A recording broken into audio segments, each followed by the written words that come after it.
in 2013 by Paul Volcker, the legendary Federal Reserve Chairman, who is maybe watching this today from his home in New York. It was set up to advance the idea that we need to address the challenge of effective execution of public policies and help rebuild public trust in government. There's no better place to start that than in the states. Leslie explained the role of the states in GDP. States are the laboratory of democracy, as Louis Brandeis once said, and this is really where policy gets made.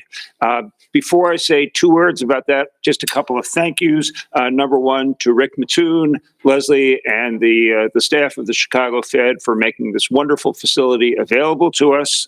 We greatly appreciate that. To the Lincoln Institute of Land Policy and the Pew Trusts for supporting this effort.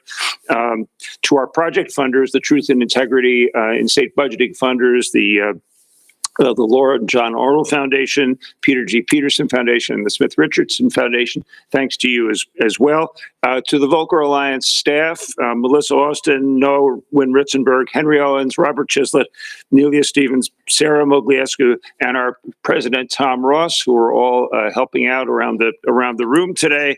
And also to folks from NASBO, NCSL, and the GFOA, who lent their support and their intellectual input into this effort. And finally, to the incomparable Dick Ravitch, board member and really my rabbi during this whole study.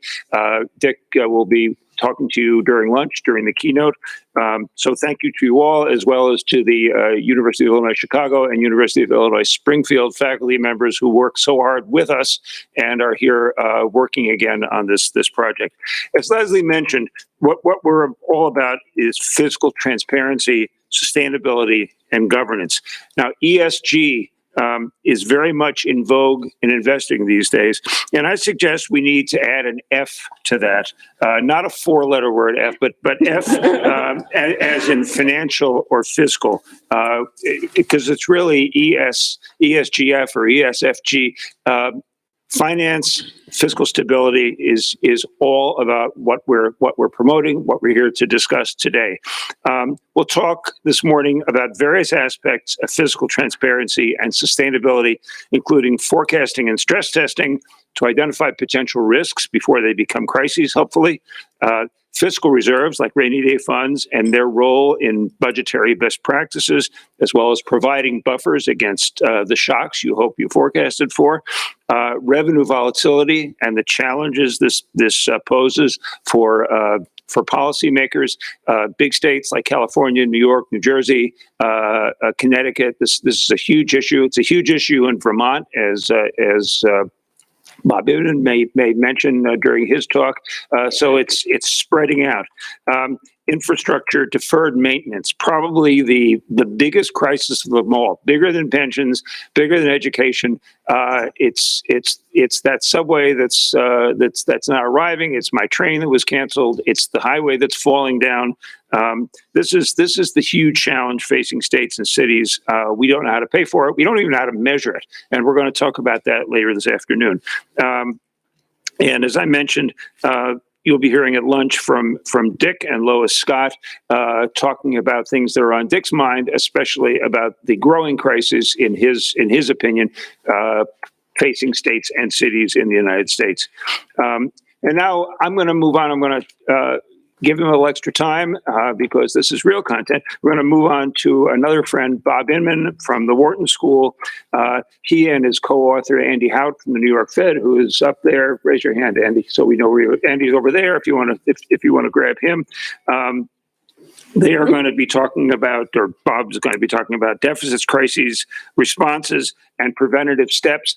He's got some charts. He's got some cartoons. It's a very entertaining and rather sobering presentation. And Bob, why don't you come take the stage? So thank you all.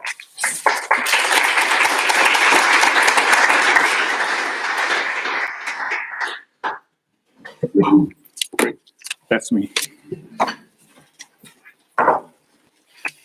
Bill, thank you very much. It's a delight. The project that I'm going to tell you about is one that has a long germination to it. Andy and I began working on this thing when he was the best graduate student I ever had, and that was in the early '90s. I'll actually resurrect a part of a project that we did back then. We both took a lot of data from some work we were doing in the early '90s and ran our separate ways and produced what we think was hopefully good research. And then 2007 came, and states and local governments were clearly in trouble, and we decided maybe we should revisit what we were doing back in the 90s, and that's what this project is about. So it's great to be working with Andy on this thing again. I'll also mention it's really delightful for me to be back in Chicago. I grew up here. And my dad worked for John Naveen, which is like 3 doors down the way. So for much of my young years, from age 8 to age 15, I ran the halls of John Naveen. So all of this is really quite familiar to me. And my dad worked in municipal bonds, and suddenly I'm doing this kind of stuff. So there is connection in all of this. Let me give you an overview of what I'm going to talk about and then take you through the slides and hopefully not get too lost in the details. What the project is about is to look at the fiscal position of state and local governments, and really with an eye to issues like 207 and really more recent issues, the pension problem, the infrastructure problem, and a problem that I think has become more and more apparent to Andy and I as we've gotten deep in the numbers, but also reading the newspaper. Oklahoma, Arizona, teachers on strike because they're getting paid $35,000, $40,000. There's no money around for stuff like, not yet a crisis in the sense of a pension or an infrastructure, but I think clearly a crisis in the terms of delivery of services. And where is all this coming from? Well, we think possibly from all of these hidden deficits and overhangs that are making life pretty difficult for governors. So what am I going to argue? I'm going to give you some data, show you some pictures, see what you think of them.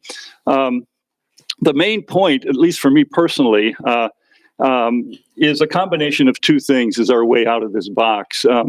Bill mentioned Vermont, and I'm going to hold Vermont up as my poster child for good public finance, and you can see what you think of it. But the argument I'm going to make is information plus forward-looking politics is the way out of this thing. And I see Andy and my role in this, and many of my colleagues here on the information side, the good forward-looking politics. I wish I had an answer to that, but unless that happens, I think we're really destined for continued difficulties, if not big problems. So what I want to do is tell you about the work that we're doing at Penn and the New York Fed. The work will have a historical focus to it. We're backward looking. We're not doing the kind of thing that I think is so absolutely important that many of the folks here are doing, that the Volcker Institute, the Urban Institute, and Lincoln Foundation, who are really trying to look on top of what's happening right now. Where are the problems? Is there a disaster just around the corner? What Andy and I are doing is looking at historical trends with two focuses in mind. One, I'm going to make the argument that historical trends can be really informative of coming future fiscal problems. If you know that, I'll show you a picture about Philadelphia. I tell my students, one of the beauties of teaching at Penn is that Philadelphia has a fiscal crisis about every 5 or 10 years. So, everything is really current here when we do this. I'll tell you about the fiscal crisis that Andy and I both lived through in 92. And having the trends on what we're going to call net public wealth, having the trends would have made this pretty obvious about 1985. If you had looked at the numbers I'm going to show you and said, whoa, these guys are borrowing money like crazy to sustain a public budget. We can see that when we look at the kind of numbers that I'm going to argue are useful. And then lastly, I'll say the kind of stuff we're doing here, as I mentioned, is historical. I view it as a complement, hardly a substitute for all the good stuff that Volcker and Lincoln and Urban Institute are doing. And in Philadelphia, Pew has been really terrific in keeping their hands atop the Philadelphia budget scene. And I've had occasion to be in Chicago and Civic Federation here. So there are folks who are watching the local scene as well as the national scene. I think that's That's really very important. So let me, with that by way of introduction, there's Andy and me. Bill promised a cartoon. This is the way I start my class at Wharton. It's Calvin and Hobbes, and they're walking down the street, and Calvin says, "I don't understand how Santa runs his operation. How can he afford to give toys away? How does he pay for all that stuff? His raw materials, his elves. There's no income to cover his costs. How does he do it?" And Hobbes wisely says, "Deficit spending, I guess." Sure, but that's going to come to fruition sooner or later, and then where will I be? Okay, so this is it. This is the problem that we're facing, and the focus of at least the kind of work that Andy and I are doing, and I hope many of us in the room are thinking about, is the information side of the equation. I don't have an easy answer for how to solve the problem. There are two issues here, it seems to me. The first one is a current fiscal crisis. Oh my God, we can't pay our bills tomorrow kind of problem. And that's when, I guess I have a pointer, that's when your contractual obligations, which consist of your bondholders, your pensioners, your current suppliers, and I didn't add, but obviously should, labor contracts. You have a bunch of contractual obligations that people can take you to court if you don't pay them. You subtract your federal aid, you subtract some cash that you might have on hand, and if all of that on the left-hand side is bigger than the maximum amount of money you can collect from your revenue base, you have a definite fiscal crisis. You cannot pay your bills. It's just not possible. Philadelphia at the time, and what sort of got me into this in the 1990 crisis, the question came up, okay, why don't we just raise all our taxes and see if we can get out of this mess? Well, it turned out there's something that you guys all maybe know as the Laffer curve. I prefer to call it the revenue hill, only because I don't think it's very funny. It's serious business. I estimated revenue hills for Philadelphia and found out that if you went to the top of all of our revenue hills, there wasn't enough money to fill the hole in the fiscal crisis. We literally we're looking at a Greece in 1992 in Philadelphia. So this is not just a Greece problem or a Puerto Rico problem or a Detroit problem. It happens in cities that look pretty fine for the most part, and you've got to pay attention to it. There are politically contractual obligations too, which I haven't put up in the formal squeeze that you see up on the top, but you do have to provide minimal safety, minimal educational services. The folks in Detroit had to wait 10 minutes for an ambulance to get to them when there was a heart attack. There were no lights on all the streets. You didn't have police officers. The educational system was pretty much in shambles. As emphasized by Bill at the beginning, infrastructure is clearly a huge obligation, and we have to think about it. Bridges fall down, as we know, in Italy and in Minneapolis, St. Paul. This is a big problem, and we have to focus on it. And then the future pensioners, of course, are going to want to pay close attention to whether they're going to get their payments or not. But in addition to the short-run crisis, there's the long-run crisis, and that's really what's coming down the pike. And that I would argue is a problem, an issue of declining public wealth. And the question is how to think about it. I'll give you some numbers that show you what we're trying to do and a calculation for doing it. But basically, you build up your contractual obligations, underfunded pensions, rolling over your debt. I tell my students, it's using your Visa card to pay your MasterCard. And they all nod knowingly to me. So, anyway, and delay supplier payments. When Philadelphia had its fiscal crisis, David Cohen, who many of you may know was the mayor's sort of right-hand man at the time, he would come to my class and he would say to the students, well, we can't pay all our bills. So who do you think we didn't pay? And the kids would go, I don't know, Joe Smith, the local supplier. He said, no, PECO, the electrical utility. We didn't pay PECO. Why is that? Because they are not going to turn out our lights. So this is a tough game that these guys are in, but there's big money on the table for late payments to suppliers. Build up your political obligations. Again, mandates for education from the state and for poverty. Pennsylvania is notorious for for the state government in Pennsylvania say, we want to do good things for education. Philadelphia, pay for it. We want to make sure that poor kids are not in abusive family relationships. Philadelphia, take care of those kids.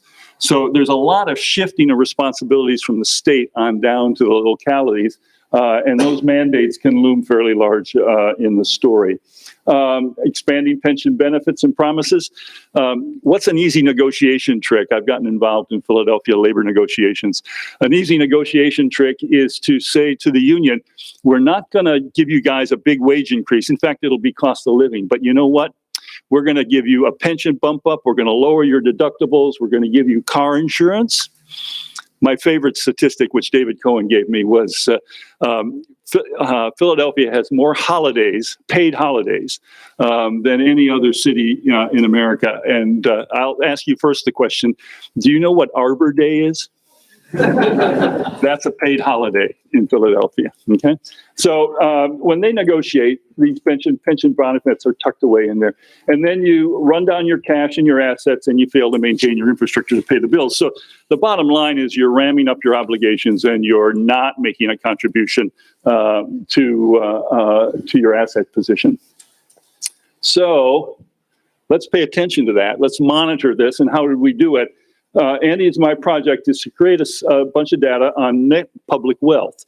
And what's it going to consist of? It's going to have all your cash and securities, and that'll be everything. We're not going to include pensions here.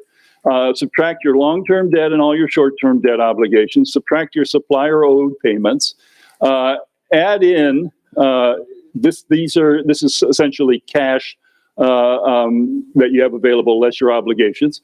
We're going to add in, and this will be an issue that I gather may come up today, an estimate of infrastructure as a public wealth. And we do it in a very particular way, and we'll make, when we get into the guts of this, we'll make an argument as to why we think it's the right way. But let me tell you what it is, because I'm going to show you some numbers on it. It's the replacement cost of the public capital.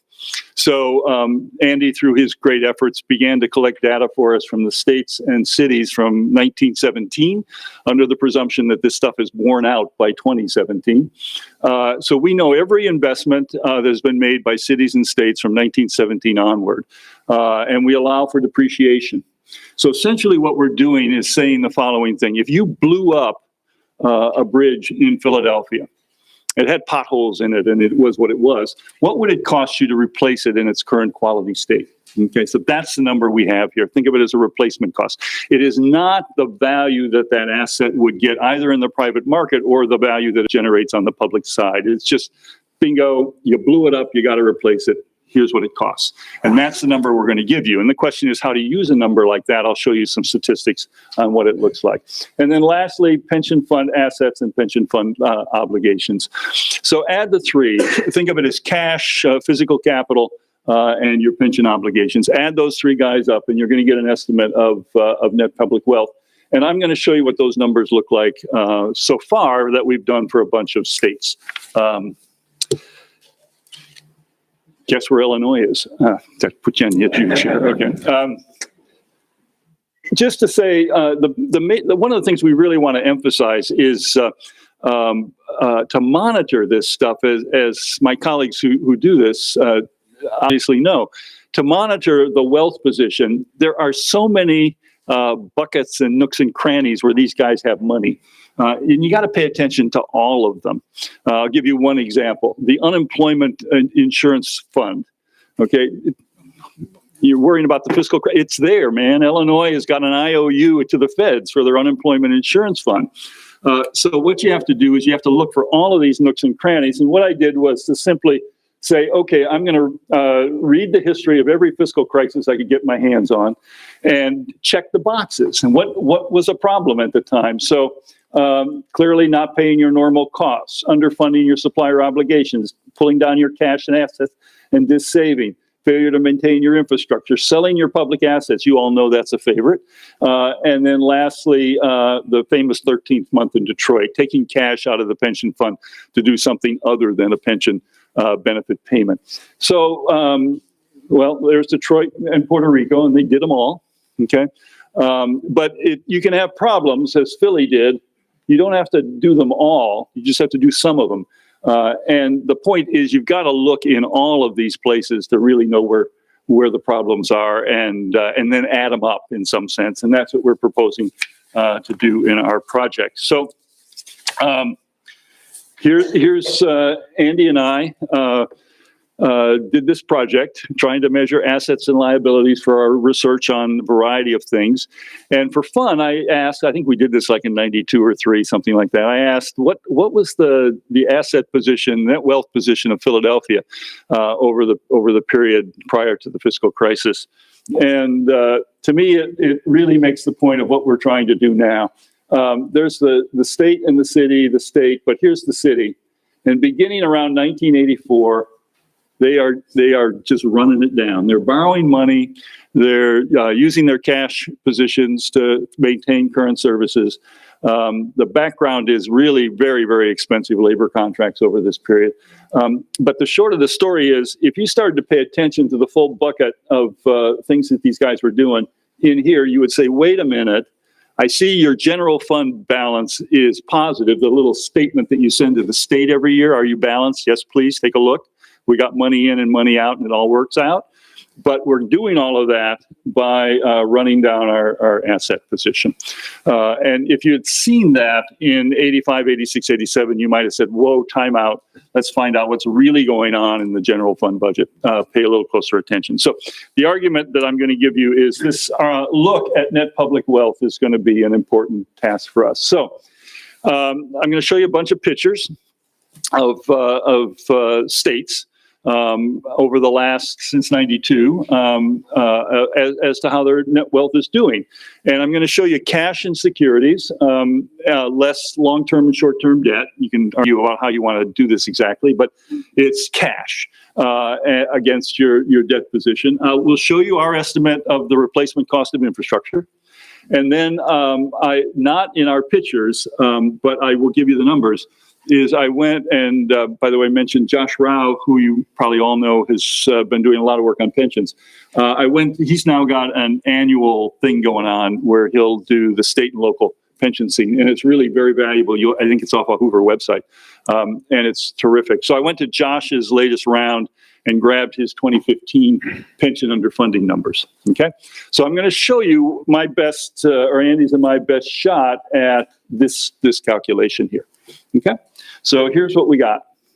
We got 3 broad groups of states. Groups I'm going to call tax smoothers. And you can think of these guys as rainy day fund people. And economists would say this is perfectly fine.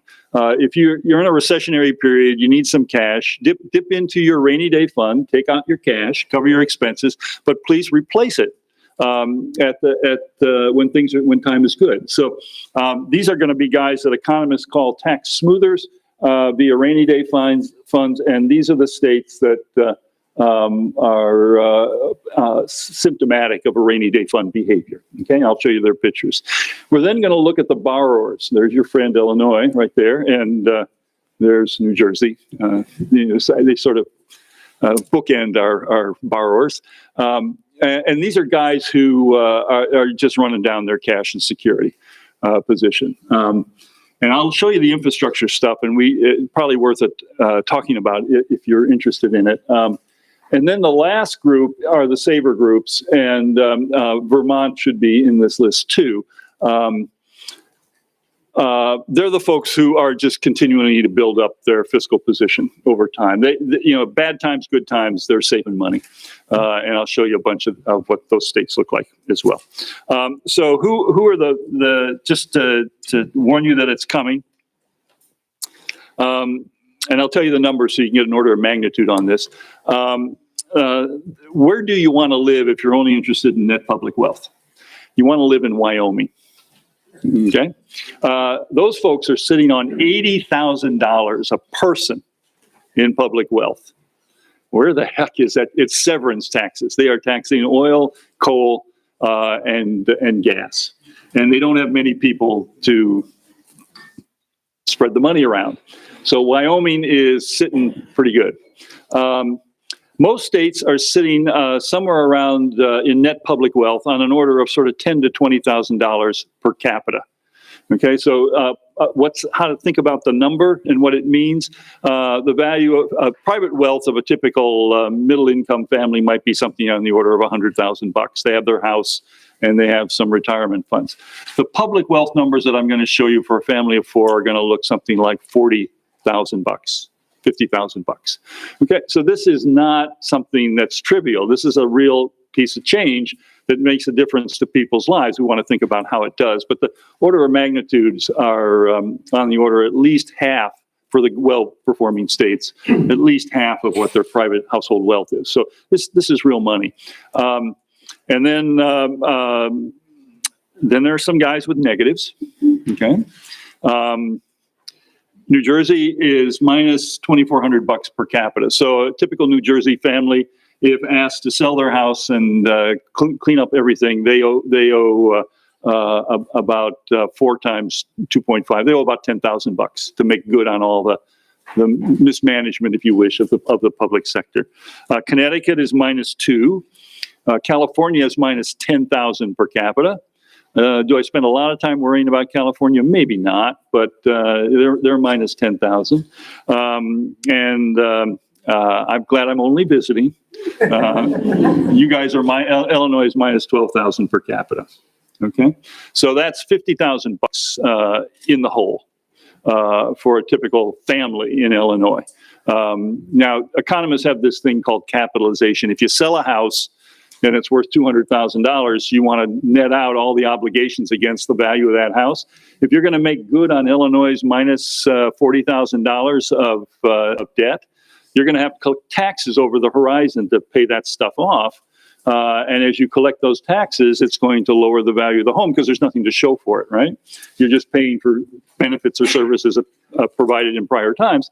So your $100,000 house or your $200,000 house is going to be minus $40,000, okay, $160,000. When the market recognizes the tax obligations behind this net public wealth position. So that's the burden that we're talking about. And if my pitch was information plus forward-looking politics, my argument would be go tell taxpayers what the heck's going on and what is happening to the value of their homes because of this stuff. Okay, so let's look at some pictures, and I'll go through them very quickly. Here are our tax smoothers. The ones you want to look at, here's the financial wealth per capita. The order of numbers are over here on the right, so minus 500 to plus 1,000, and it's the green line. And what tax smoothers do is they collect it in good times. Oops, there's a recession in 2000, so they run it down to zero roughly.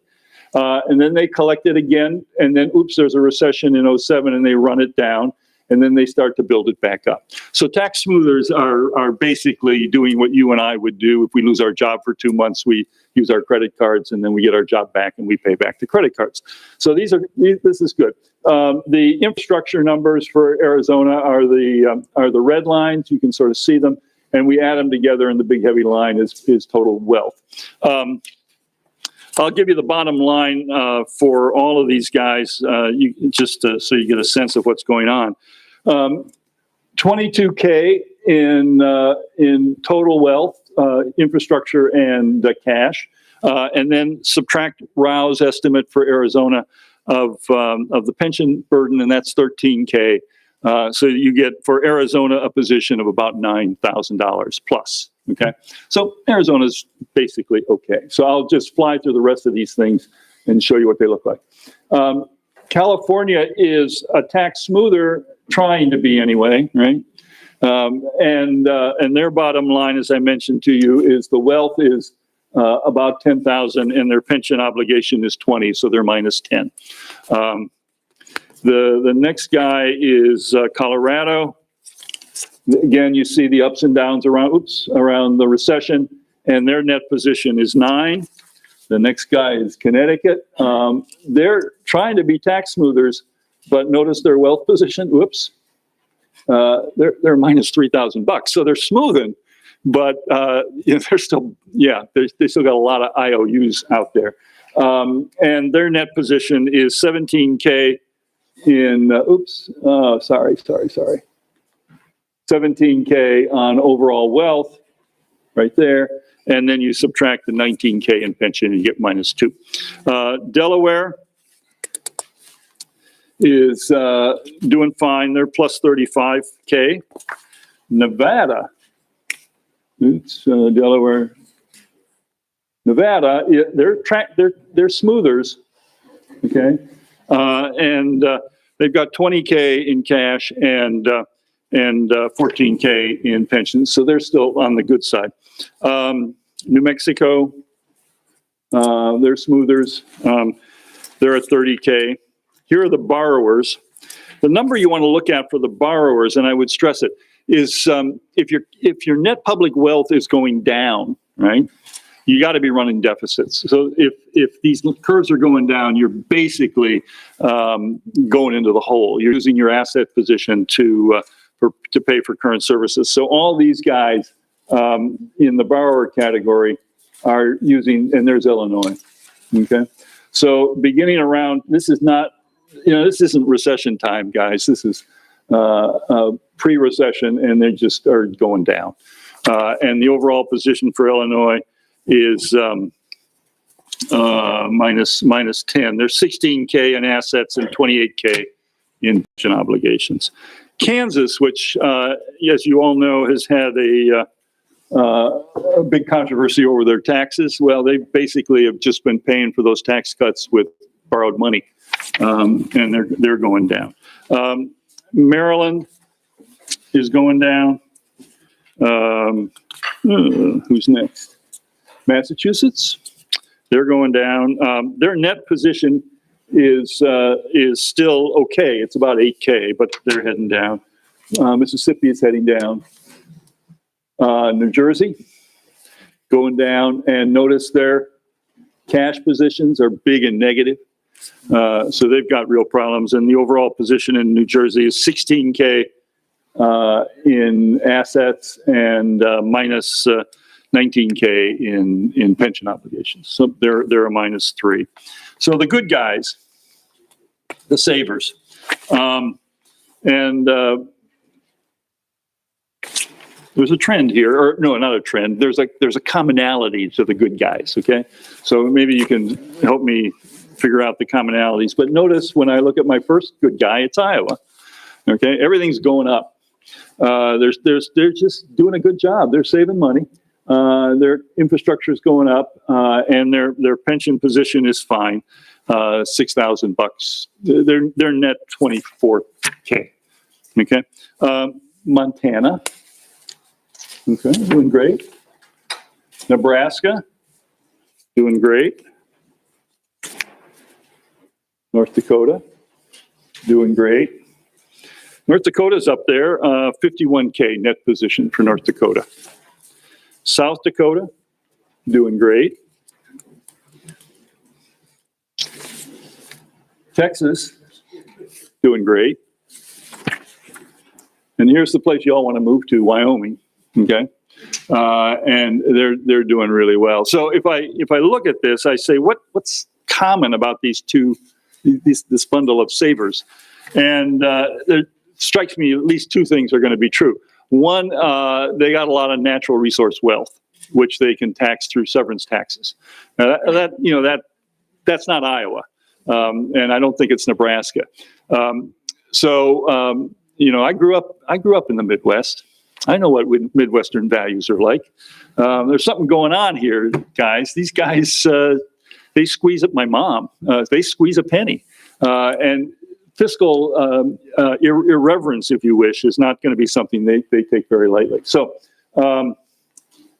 what are the consequences of all of this stuff? Well, the distributional consequences are pretty obvious. What you're doing is helping current taxpayers. They're the beneficiaries at the expense of future taxpayers. And who are the future taxpayers? They're going to be bondholders. They're going to be bondholders, retirees, and future non-resident taxpayers who are going to be paying these bills when they move in. So it's a transfer from future generation taxpayers to current generation. The trick is to get the current generation to realize that there's some consequences to the behaviors that they're engaged in. From an economist point of view, we always want to ask the question, what are the allocative or efficiency consequences of these kinds of behaviors? And anytime you allow people to borrow money and give them a positive probability that they don't have to repay it, they're going to overspend. Okay, and the question is, if you overspend, you buy stuff that is not related to the marginal costs, and you're going to have an inefficient allocation. And we've made estimates of that, and the numbers are not trivial. They're on the order of 20 cents to as much as 40 cents. The dynamic inefficiencies we can talk about too is austerity budgets and Greece is a poster child, but in the U.S., it's going to be education and infrastructure are going to get shortchanged as well. So these things are going to come back to haunt, and they're going to have sizable implications. What can you do about it? Well, I'll be very brief because I don't have any great answers to this question, but it's basically getting people to pay attention. I think stressing to them the complications for their private assets of being in a state with high public assets, high public obligations is something that is well worth doing. And then the whole business of managing your political environment in a way that's productive. To me, the bottom line in this story is information. Get the information out there, make it credible, and make sure people understand the information. And then you can rely on asset markets, ideally, hopefully better politics. I'd make the argument that the publication of Josh Rao's and Robert Novi Marx's paper on pension underfunding changed the conversation in state and local governments about pensions. And it was totally an academic paper, but it really did set the bar at a different level. Not that they've solved the problems, but it really did do it. And then regulation. And for me personally, regulation works, but you pay the price of giving over the responsibility of budgeting to somebody other than the elected representatives, which I don't like particularly. So what's the solution? Well, this only tells you how old I am. I read Pogo as a kid. And this is at least a very famous Pogo cartoon. And Possum is, they've been wading through a swamp. Rather than pollution, you can think of that as fiscal problems. So they've been wading through a swamp of fiscal problems. And Possum said, it's hard walking on this stuff. And Pogo says, yep, son, we have met the enemy, and he is us. And it's basically the politics, I would argue, that is the ultimate and fundamental problem. Here's Vermont. The thing to know about Vermont is they don't have any balanced budget rules. They show up and they do a budget. These guys are clear savers, and they're doing just fine. And the question is, what's in the water in Vermont? So I sent all these slides to Rick and to Bill, and they were looking through them. And I said, gee, the Vermont thing is really striking to me. I mean, there's nobody watching them particularly. They just do a good job. And Bill wrote back the following email, and I promised him I would make this my final comment. So he's the expert on Vermont. He said, they have a very strict budget culture in Vermont. They don't have a balanced budget law, but they believe in it so much that when we ding them, meaning Volcker, for inadequate budget and pension reserves due to their revenue volatility, they promptly put more money into both. They also go ballistic when we called their mid-year budget a deficit. No, it's a shortfall. Thank you, because we're going to address it promptly. Okay?